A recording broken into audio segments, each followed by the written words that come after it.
داستان عبدالرحمن بن عوف واقعا شنیدنی است.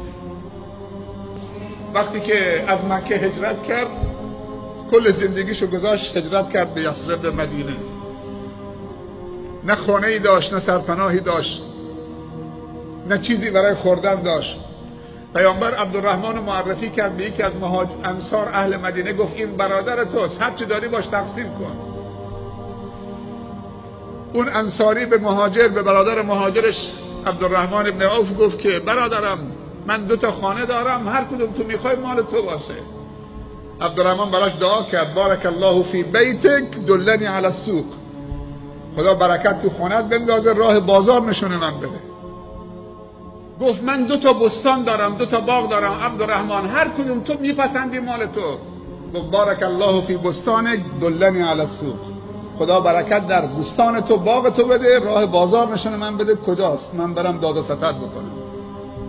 وقتی پیامبر صلی الله علیه و سلم عفت نفس عبدالرحمن رو شنید که مهاجر با پای برهنه و دست خالی آمده هجرت کرده به خاطر خدا و رسول خدا، اینقدر عفت نفس و عزت نفس داره که راه بازار نشونه من بده، تنبلی نمیخواد، مفخوری نمیخواد، دعای برکت در رزق و روزی و عمر عبدالرحمن کرد پیامبر صلی الله علیه و سلم.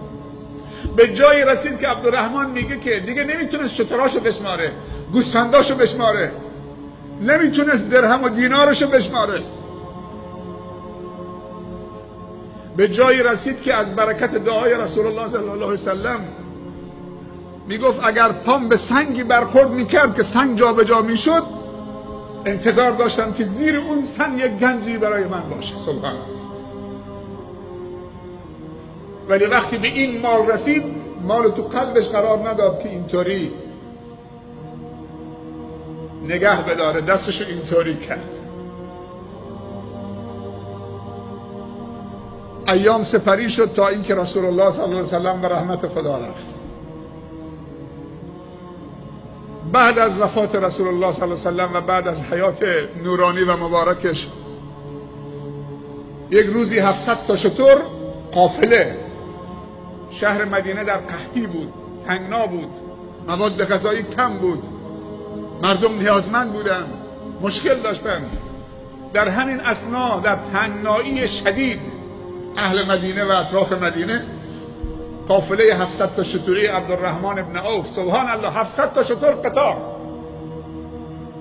از شام می آمد، تمام مایحتاج شهر مدینه و اطراف مدینه بار بود، حمل بود. ام المؤمنین عایشه دید که گردبادی، طوفانی اطراف مدینه بلند شده. جوانی رو طلبید، گفت پسرم برو اطراف مدینه نگاه کن، این گردباد مال چیه، این طوفان، این گرد و غبار مال چیه، نه که طوفانی داره میاد. دوید رفت، وقتی برگشت گفت یا اما، ای مادر، این گردباد نیست، طوفان هم نیست، این گرد و خاکی که برپا شده قافله 700 تا شتری عبدالرحمن ابن عوفه.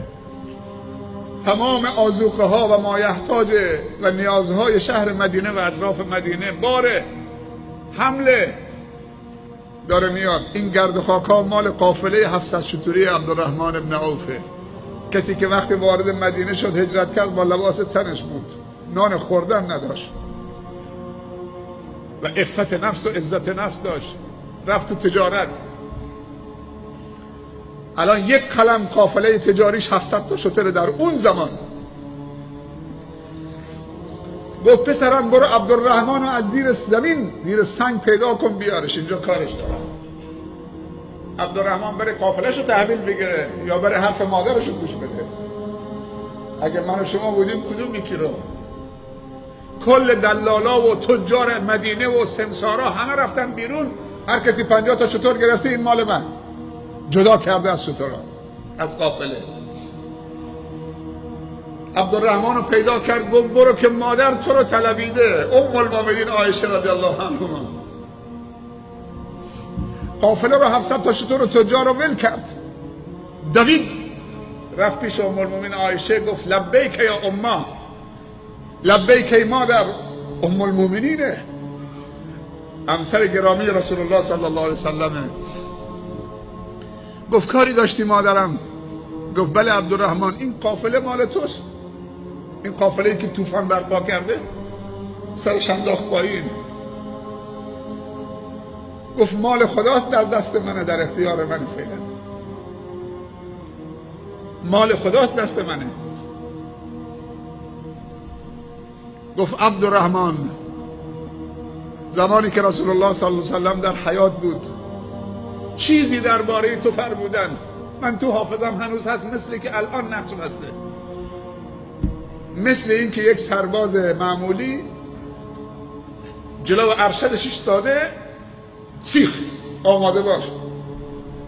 گفت چی درباره من شنیدید از رسول الله صلی الله علیه و سلم؟ گفت بگو مادر که طاقتم سر آمد. گفت شنیدم که رسول الله صلی الله علیه و سلم فرمودن یدخل عبدالرحمن ابن عوف الجنة حبا. گفت مادر خودت شنید از دهان رسول الله صلی الله علیه و سلم؟ گفت بله. عبدالرحمن زد زیر گریه.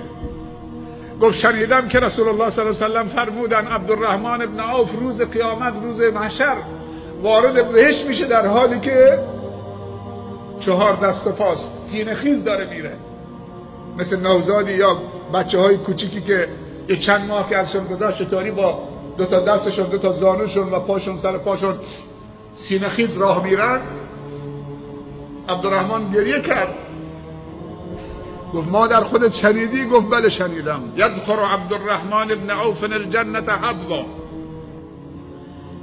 گفت مادر تو همینجا 20 من برمیگردم. مثل دیوانه ها میدوید به طرف قافله بیرون از مدینه و همینجور که میدوید فریاد میزد عبدالرحمن باید دوان رو پاهاش بدوه وارد بهشت بشه، نه سینه خیز. و من اجازه نمیدم که این قافله 700 تا شتری مانع دویدن من به سوی بهشت باشه. رفت که تجار همه زمام شترها رو گرفتن، مال من. گفتن عبدالرحمن کجایید؟ کجا رفته بودید؟ 1 تومن، 1 درهم، 10 درهم سود برای تو، مال ما باشه. گفت بیشتر به من دادن. گفتن 1 درهم، 20 درهم، 1 درهم، 30 درهم، 1 درهم، 50 درهم. گفتن بیشتر به من سود دادن و ربح دادن. به جایی رسیدن تا 1 درهم به 200 درهم. و عبدالرحمن میگفت بیشتر به من سود دادن. تجار تعجب کردن، در مدینه تاجر غیر از ما نیست. انصاف هم چیز خوبیه ای عبدالرحمن. 1 درهم، 200 درهم، کدوم تاجری به تو سود داده؟ گفت اگر بیشتر میدی مال شما، اگر نمیدی بیشتر به من دادن.